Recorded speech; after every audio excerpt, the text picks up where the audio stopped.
But I do want to get into this. Why 98 number? Why trust and why now? Just jumping into it. I'm gonna say it off top. The 98 number, people love that stuff because that's the EIN that designates a foreign entity, and that's the only EIN that you can get without submitting or giving them a social security number. But a 98 number is just that. It's an employer identification number. It needs to be coupled with what we know as a specific trust indenture. The essence of all trust is divided title to property. To illustrate this, let's suppose a man owns perfect title, also known as lawful, complete, or full title, to a home and decides to create a trust to shelter that home.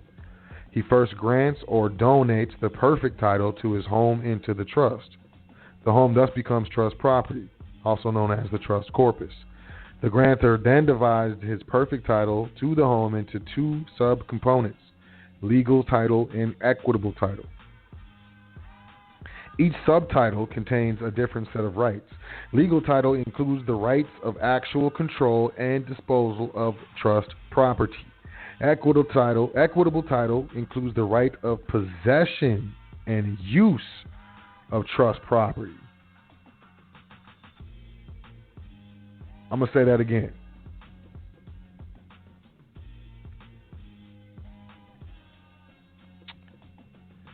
Legal title includes the rights of actual control and disposal of trust property.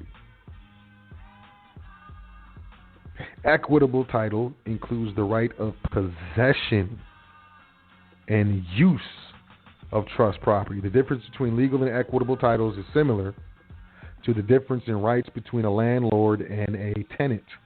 The landlord owns the house and has legal right of control and disposal. Disposal meaning sale of the house or property. The tenant has the equitable right to live in, use, and possess the property or the house. Although the tenant lives in the house, he has no legal right to tear down walls or sell the property.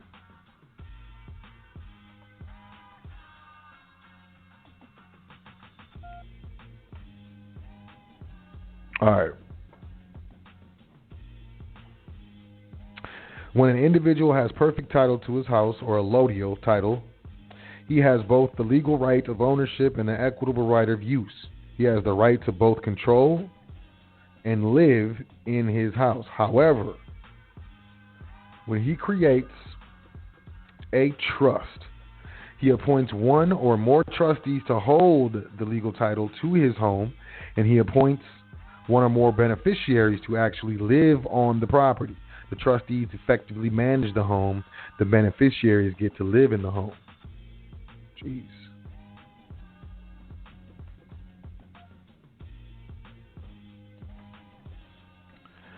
When an individual has perfect title to his house, he has both the legal right of ownership and the equitable right of use. He has the right to both control and live in his house.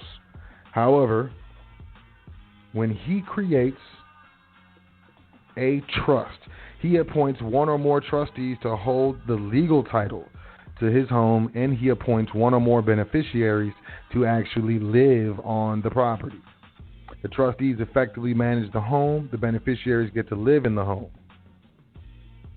It's a hard and fast rule that the trustees can't enjoy the benefits of the trust property, nor can beneficiaries exercise any real control or ownership over the trust property. Whenever a single individual holds both the legal title and equitable title to a trust property, the subtitles are once again unified or merged into a single perfect title. The trust is said to be executed and ceases to exist. Trusts offer a number of advantages. First, Trust can provide for beneficiaries who are too incompetent to provide for themselves.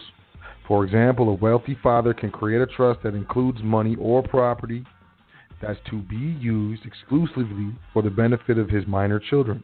As beneficiaries, his children will get the use of his father's property, possibly a house, or receive the profits from a business or investment, but they don't own legal title to the house or business and thus cannot foolishly sell the property. The right of sale and actual control of the trust property is left to the trustees. The advantage of this system is that if the father dies when the children are young and foolish, he need not worry about his kids selling the house for $1,000 to buy a new electric guitar or some other things. A second and perhaps more important advantage of trusts is that they provide limited legal liability for trust property and trust members. For example, suppose the kids who are beneficiaries of the mansion left by their wealthy father get drunk and cause an automobile accident in which several people are killed or injured. The survivors and heirs of the victims may see the kids' multi-million-dollar home and sue to gain ownership of that property. But if the mansion is held in trust, their lawsuit will be unsuccessful. As beneficiaries, the children get to use the mansion, but they don't own it. As a result, you can no more sue the beneficiaries for the property they use than you can sue the owner of an apartment complex when one of the tenants causes an automobile accident on the street. Shielded by a network of trust, it's entirely possible to live like a king and never have personal assets of more than $500 to your name. Sure, people can still sue you. They can even win massive judgments against you. But insofar as you lack legal title to the property, you own nothing, and therefore there's nothing that can be taken from you. As a result, you can be virtually litigation-proof. Essentially, no one will waste money paying lawyers to sue a beneficiary who has no more personal assets than a homeless bum. A few years ago, a former governor of a southwestern state retired from public office into a life of wealth and leisure. He promoted and personally guaranteed an investment scheme which failed.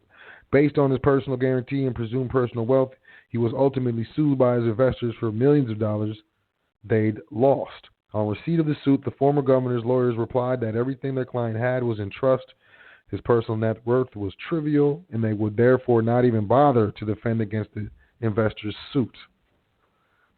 Even though the former governor lived like a king in a mansion, his assets were all held in trust. He was a legal pauper and therefore beyond the reach of the lawsuit. If the investors wanted to waste even more of their money paying their lawyers to sue the former governor, they were free to do so, but they never collected a dime. The result, the former governor stayed in his mansion and the investor's suit was dropped. You can't squeeze blood from a turnip or a legitimate trust. A third advantage is that trust can be extremely secretive. The man who places his mansion in trust for the benefit of his children has no obligation to inform the state or his neighbors of the creation of that trust. Your trust might only become public knowledge if it were entangled in a lawsuit. Although there are statutory trusts which are sanctioned by the state and created according to the state-approved rules, there is no requirement that trust be statutory. None, zero. You can create a private trust right now in privacy of your own home without informing anyone except the trustee you appoint to manage the trust. Unlike corporations, which must be registered with the state, trust can be established without public or governmental knowledge or approval. Despite their several advantages, much like the Force, the Star Wars movies, trusts also have a dark side. For example, if government creates a trust and tempts you to accept its benefits, it can thereafter treat you as a beneficiary of that trust. While being a beneficiary may have certain advantages, limited liability, secrecy, and private relationships, being a beneficiary of a government trust can create serious political and legal disabilities. Beneficiaries implicitly surrender any claim to legal and or unalienable rights with respect to trust property. That's why we own nothing, control everything. We don't have it in our names. The problem with beneficiaries is that they have no legal rights within the context of the trust.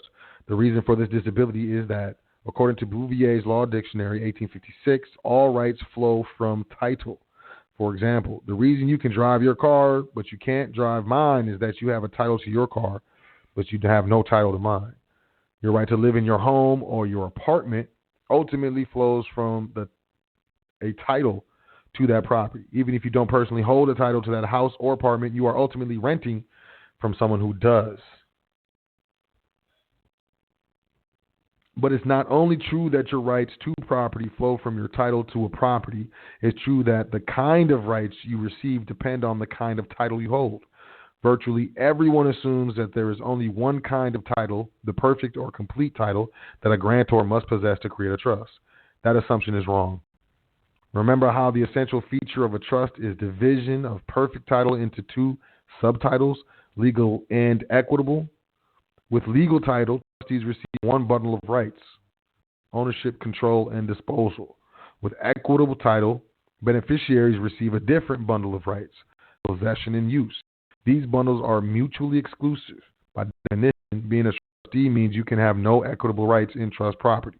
Likewise, beneficiaries by definition have no legal rights to trust property.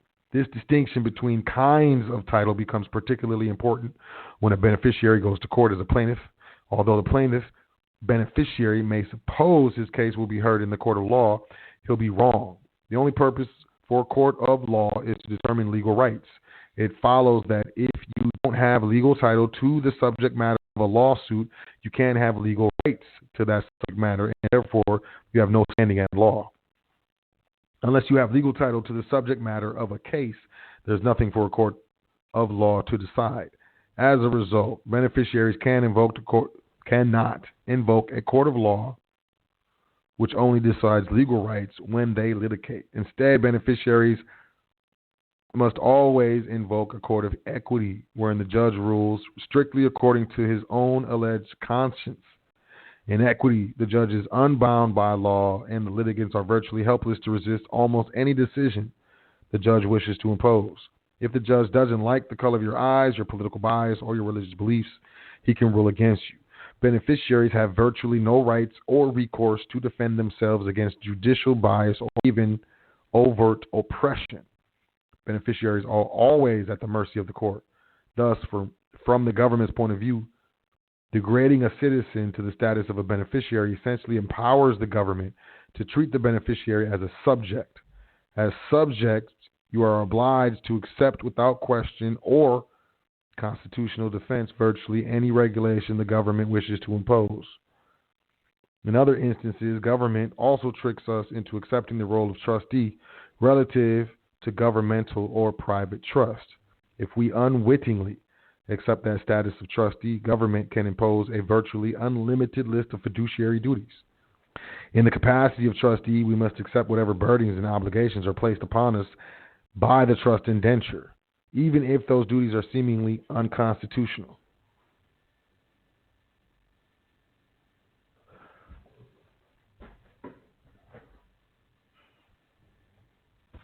Let me double check.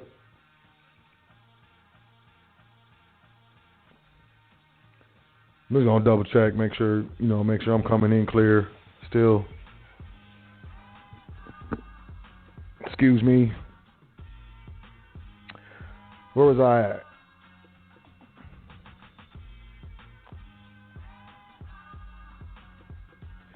Although you can't be both trustee and beneficiary of the same trust, you can simultaneously be a trustee of one trust and a beneficiary of another. As a result, government will sometimes treat us as beneficiaries, sometimes as trustee.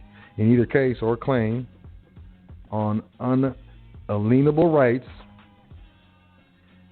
is compromised or implicitly denied.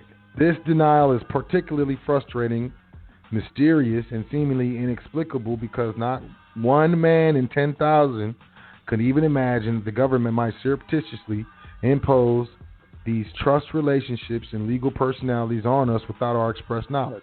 But through these unexpected trust relationships, the government and courts can secretly bypass the Constitution and deprive us of our unalienable rights based on the presumption that we understood and voluntarily agreed to surrender those rights when we became beneficiaries. At first, the idea that government could use trust to bypass the Constitution and deprive us of rights or subject us to unexpected duties sounds absurd, but trusts have several major attributes that make this kind of covert oppression possible. First, anyone, including government, can create a trust without expressly using the words trust, trustee, grant, grantor, benefit, beneficiary, or any other term that is normally associated with trusts, regardless of words used. And even when no words are used, it is incumbent on every person to recognize their role in a trust by recognizing the nature of their relationship to another person or trust property.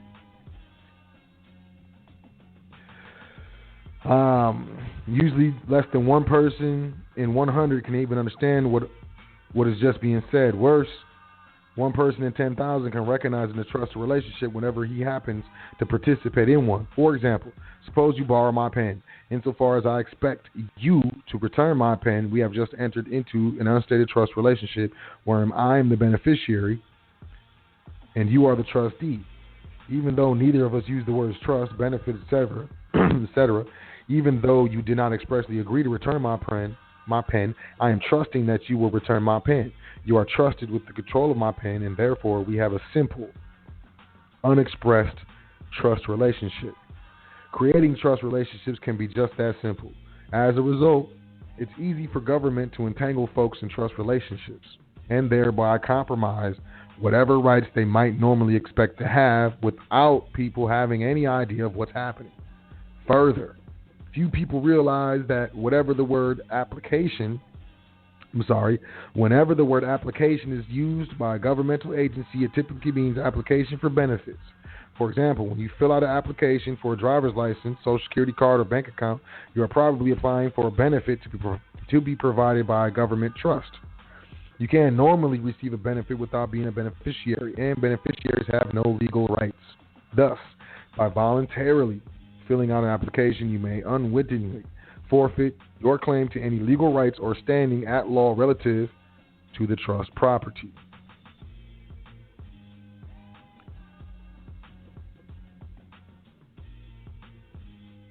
Like to read an express trust agreement, read the software license from Microsoft or any other major software provider. The license identifies you as the end user. Anytime you see the word use or user, beware of the possible presence of a trust relationship. In the case of software, Microsoft makes it clear that you don't own the software product, you merely get to use it on your computer. But at all times, real ownership of the product remains with Microsoft. They own legal title to the software. Your license merely gives you equitable title or interest to use their software. If you don't like your limited rights as a beneficiary, your only option is to return the software, which is the trust property. Otherwise, by continuing to use the software, accepting the benefit, you have virtually no legal rights against Microsoft. If the software crashes, your computer destroys the database that runs your business or causes you accounting software to add a zero to the amount of money your computer sends by check to each of your creditors, is too bad. As a beneficiary, you have almost no recourse at law against the grantor, trust, or trustee. Thus, even without any express indication that your application can bind you to a trust relationship and resulting diminished status can be impressed on your life. When you filled out the application, you probably thought you'd receive some free benefits. What you didn't know, and what they had no obligation to disclose to you, was that you'd pay for that benefit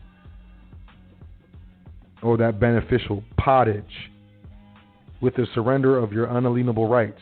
If you should ever lodge a complaint against the trust or trustees, the courts will silently presume that, 1, you recognized the trust relationship when you applied, and 2, you knowingly and voluntarily surrendered your unalienable legal rights when you applied to become beneficiary. I'm gonna chill right there. This is a trust document that I will send. It's like a treatise. It's a treatise on trust that I will send to anyone who emails me at admin@welcometothefoundation.com and asks for the trust document from the March 6th episode. There's like way more pages, and not only is they discussing, private trust, also discussing public trust as well as resulting trusts. And I want to make it clear there's over 80 different types of trusts. And if anyone tells you that they know them all, that I wouldn't believe them. But the reason why I am so adamant that people learn trust law, trust administration, so you can recognize the different trusts that you're involved in already. The simple trusts, the resulting trusts, where you're in a beneficiary status depending on the situation, or you're in a trustee status depending on the situation. And it's not just, when you're dealing with a private trust, are you in these positions? I think it's very simple, the explanation regarding the pencil or the pen. That, it's a simple implied trust. When you borrow my pen, I'm trusting that you're going to give it back. You don't own any legal title to it. You just own equitable title. You just can use it as long as the legal title holder, which is me, allows you to have equitable use of the pen. It's what's known as a simple trust. There's also resulting trust relationships. There's always a resulting trust relationship when you're in court. There's resulting trust relationships in even your dealings, interpersonal relationships, and your dealings with people. And to me, it's the foundation of not only looking at commercial transactions, but it's the foundation of looking at relationships. When we look at, the earth, we're beneficiaries of the earth as well as trustees of the earth. We're supposed to take care of the earth. And then we don't own this earth or any of this land, but we can administer it for the benefit of beneficiaries and our heirs, the ones that come after us. But we did not create this earth, so we're not the grantor of this earth. We're not the creator of this earth. And that's, in my opinion, that's the original trust relationship that we're dealing with right now. And there's so many subsequent resulting trusts that come or stem from that original trust relationship.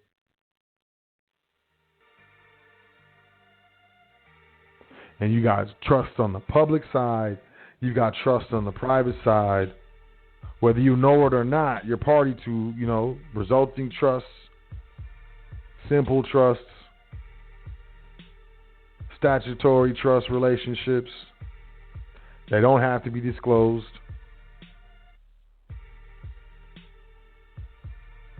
And it's important to understand, those positions.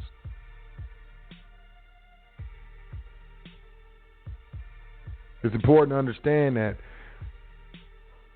pretty much every situation that you're in, every relationship that you're in is a relationship of trust. And to recognize your position and the position of the other person or individuals that you're dealing with, what's the trust property or corpus, what are the requirements of you and what are the requirements of the beneficiaries or the trustees. And why now? In my opinion, we're coming up on a very serious economic crisis. And not just, in the United States. It's going to be with regards to the entire world. Now, you got commercial businesses that are paying record low numbers in taxes. But you also have individuals who are seeing their tax bills and crying and going on national TV and, they're crying. And the IRS will say, oh, it's because we did this, but you didn't update your withholding, so, your overall tax increase or benefit was dispersed over all your paychecks. Like, it's a bunch of crap to me. And I learned years ago that the employee and the business owner, the employee and the sole proprietor are the two worst positions to be in when it comes to commerce. You got the business owner and investor. And I'm not talking about sole proprietor. Like, a sole proprietor is that person walks away from the business stops. A business owner, that person walks away from the business and the business stays the same or begins to do better, but it doesn't decline. And an investor is someone who invests in other businesses and different types of, situations, business ventures and whatnot. And those are the positions to be in. Employees, individuals, and sole proprietors. A sole proprietor must claim all that on an individual tax return anyway. Those are the ones that are getting beat up, and they're going to continue to get beat up, and it's just going to be an alarmingly disproportionate situation. Because the whole point of this system is for, us to run it and work it, but they profit off of it. So the business owners and the trustees and the beneficiaries who know what they're doing, who understand finance, who understand structure, who understand jurisdiction, who understand venue, they will reap the benefits of this economic system. Those who are informed, who come from informed families. Those who come from uninformed families are the subjects of this system or the slaves of this economic system. And the commodity is labor. Labor is the human labor. But as we move more and more closer to this technology frontier where we have robots and algorithms and programs taking most of the jobs from the humans, we still have time. We still have time to get our state in order. And yeah, it's a tall order, going from public to private and changing, your whole paradigm. But won't you be so happy that you did it when things really start to change? When the job market really, really just shrivels up. You can't get a job. No one can get a job. Why? Because there's algorithms and robots. Did you start your own business? No, I did not. So I have no income coming in without a job. Okay, well, we got this universal basic income. So y'all just going to give me money? We're going to give you money. It's called UBI. But you got to take this RFID chip. You got to let us put it in your hand.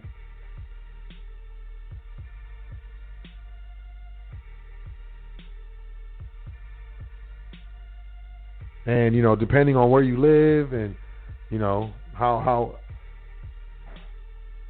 high of a social score you have, you'll get better prices. Like if you have a politically dissenting opinion, you have a lower, political score. So bread's going to cost $4 for you, but me, I'm a good guy, according to the government. And I mind my business and don't talk at all, bread's going to be $2 for me on this universal basic income type stuff. When we get to the point where there are no jobs, and the jobs that do exist are so saturated with people attempting to do those jobs, like service jobs. Let's talk about service jobs. If a robot can't do it, then there's going to be so many people. There's going to be such an influx of people trying to do your job, the job that you're in, that robots can't do, that the price that you make off of your service is going to hit the floor because there's going to be so many people doing the same thing you're doing. If you do nails, good luck. If you braid hair, good luck. If you offer certain types of consulting services, good luck. Accountants, good luck. Certain lawyers, good luck. If you clean houses, good luck. If you do any types of manual labor, good luck, because those manual labor jobs are going to be crazy packed.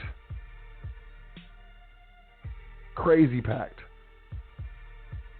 There's going to be one semi-truck in the front of a fleet of 6 semi-trucks. So the one in the front will have a driver in it, and the 5 behind the first one will have no drivers in it. It'll be connected wirelessly. We're going to be losing so many different things, and you're going to be very happy that you set up your private estate. You're going to be very happy that you started your own business, whether you're doing it through an LLC or corporation, or you're doing it through an actual business trust. You're going to be so happy that you spent the time to learn what you learned and implement what you're able to implement, because you were able to set up not only yourself, but maybe families and friends, whoever, and be in a position of power and control. When this stuff starts to change, it's going to change. It's going to change. Why now? Because you can still do it.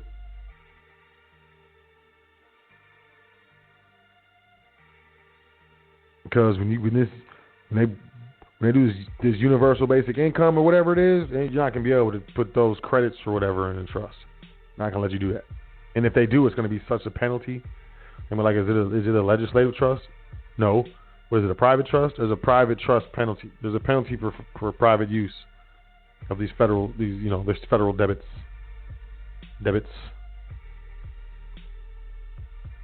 Think about it. Not everyone is going to be studying discharge. Not everyone understands this stuff. Not everyone understands, different suits and equity.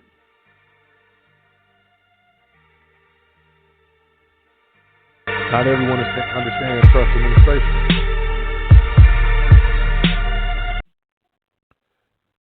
Not everyone understands these different things that can allow certain people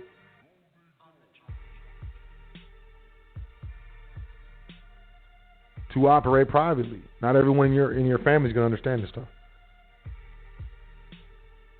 Not everyone in your community is going to have the urge or the wherewithal or the understanding or dedication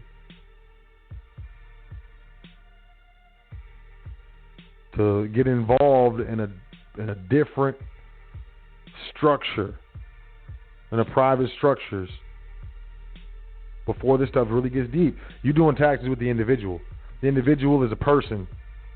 The individual is a man. You should look up that individual and what an individual is. And if they can change the tax laws without you doing anything, you have no control over that entity. You just have equitable title to this individual. You get certain benefits as well as liabilities. Liabilities are you have no control over the tax law. The benefits are, I don't know. You tell me.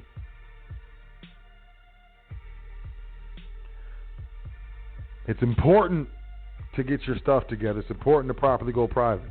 If you need help, you want to get into trustee training, you email me, admin@welcometothefoundation.com, and I'll get you set up. I'll get you 100% set up. You can apply whatever you want to do, a tribal trust, you want to do a family trust, a blood, you want to put the religious principles in, whatever you want to add to the trust indenture, that's on you. The foundation of it, I got you. The administration of it, I got you. Education of it, I got you.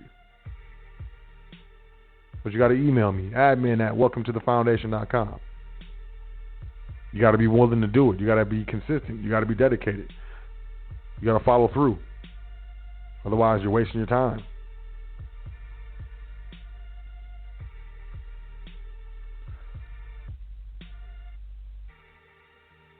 With that being said, these Federal Reserve notes are worthless. You want to exchange them into gold and silver. If you want more information on how to do that properly and privately, email me, admin@welcometothefoundation.com. I'll go on eBay buying silver with your PayPal or your credit card and then having it shipped to your home address. I mean, that's not private at all. It's not even close. I'll be going to one of these companies' websites, using your credit card or your debit card, and having this stuff shipped to your house, man. Nothing private about that.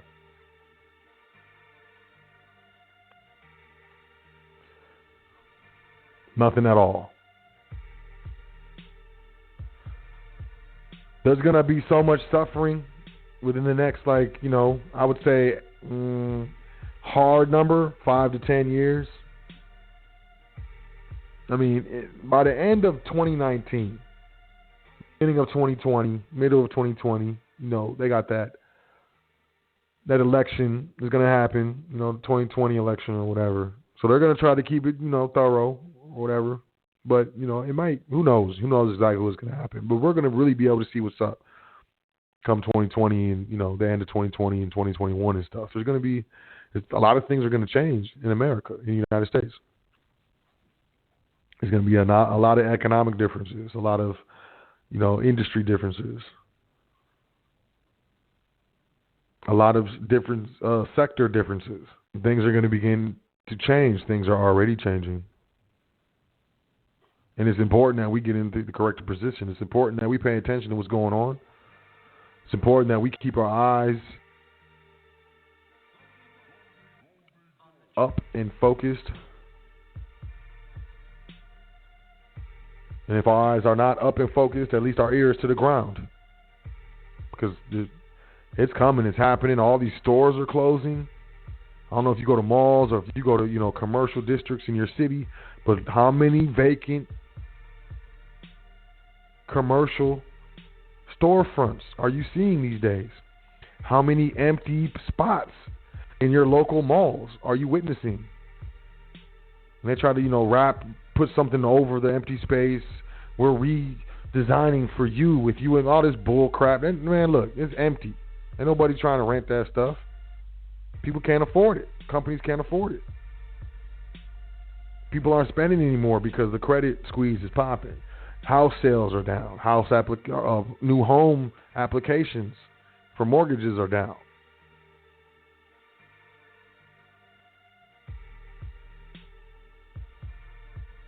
It's getting crazy. It's going to happen slow, and that's how this system is set up. It happens slow. And there's little nudges and little things, so it's not blatantly in your face. And, the slower it moves, the more we accept it. You're going to turn around and wake up in a nightmare. I suggest you get to it. Admin@welcometothefoundation.com. You want to do a consultation. You want to jump in this trustee training. If you've been interested in private family foundations which are tax exempt, email me. You can also check out www.welcometothefoundation.com. Check out the PDF section, sign up for the email list, so on and so forth. I do want to say, in the next week or so, we're working on putting all of the episodes of the foundation from 2018 on the YouTube page. So I don't know if you've subscribed. If you haven't subscribed to the YouTube page of the foundation, you should subscribe, because we're about to drop a whole bunch of content on there. And we've been working up to this. A lot of editing going on. We're also gonna drop the Passport No Social webinar recording. If you're interested in that, Brother Chris L. lets you know how to get your hands on a passport without using your social. He did an extensive webinar. We're editing the footage, and if you're interested in your hands on that webinar, Passport No Social, email me, admin@welcometothefoundation.com. Just put in the header, Passport No Social, and I'll hit you back and let you know what you need to do to get your hands on that webinar. More than likely, we're going to send out DVDs, more than likely. We might send out flash drives, but it's not. I doubt it's going to be like a link available or something that you can just, get a hold of on the website. I doubt we're going to do it like that. So it's more likely going to be a DVD sent to you in the mail or some like flash drive, physical flash drive sent to you in the mail. This is how we're going to get out, this Passport with No Social webinar. Like I said, if you're interested, email us at welcometothefoundation.com. Also, make sure if you're looking for any type of funding, credit funding, so on and so forth, check our previous episodes when we had Teron L on. But he's associated with a great company, in my opinion. It's called Lenders Pocket. You can check him out at lenderspocket.com. For the special treatment, Teron said you want to put the referral number 1016 on your application. Teron himself grabs all of those applications with that referral number, and he handles those personally. If you don't want to, that's fine. You can leave it blank. Whatever. Make one up. But Teron L., he's a regular guest here on the foundation, and he works exclusively with Lenders Pocket. And if you put 1016 on your application for credit funding, he personally puts his hands on those, and he handles them personally. Give you a call personally, email you personally. So we got a lot of stuff going on. We got a bunch of stuff going on the YouTube page. We're going to start winding up more of the email list. We're going to start putting out more content on the email list, more content going on the YouTube page. We got the Passport No Social webinar that's about to be ready, as well as we got Teron L. with Lenders Pocket, who's allowing, credit funding. And we're just going to keep working, just keep adding to the mix. So that's going to be the wrap up. Definitely going to be the wrap up. Oh, if you're interested in carrot bars, I'm back on carrot bars. They did some new stuff. The grams of gold are cheaper, and now this stuff is cheaper than any place else I can find. They got crypto coin, carrot bars crypto coin. They got a lot of stuff going on at carrot bars. So I'm back on my carrot bars grind. If you want to start acquiring gold at very, very cheap prices and anonymously, like straight up, then be sure to email me. Email me at admin@welcometothefoundation.com. Get you signed up. Get you all set up. You can be a customer. You can be an affiliate. You just grab gold. I get it sent to you. It's in grams. It's cost effective. I mean, buy 1 gram a month, man. I afford that. Email me. We got to figure out some alternative forms of income for you. But lots of stuff in the works, especially for this year. So I'm really looking forward to it. So welcome to thefoundation.com. Sign up for the email list. Check out the PDF section. And as always, continue to study. And, email me if you need any assistance, if there's any way I can serve you. So I'm not going to be going to the phone lines because this was a long episode. I appreciate everybody. I love y'all. If y'all got anything that you need, y'all know the email, admin@welcometothefoundation.com. I trust that y'all learned something from the show. Something, the show opened your horizons or, something. I don't want to give y'all, pertinent information and things that you can use. So if you have any suggestions, I take suggestions, admin@welcometothefoundation.com. I'm going to say that email. Y'all all going to have it memorized. Definitely. But I love y'all, and I do this for y'all. And, I trust that y'all have a better day tomorrow, and you have a great week. And I'll catch you next week here on High Frequency Radio Network and here on the Foundation. I'm your host, Host Sot. I really appreciate you. Thank you very much. Y'all have a great, great week. Take care of yourself. Love yourself. And I'll talk to you soon. Peace and blessings. And as always, peace to the guys. thing all the way live. High Frequency Radio.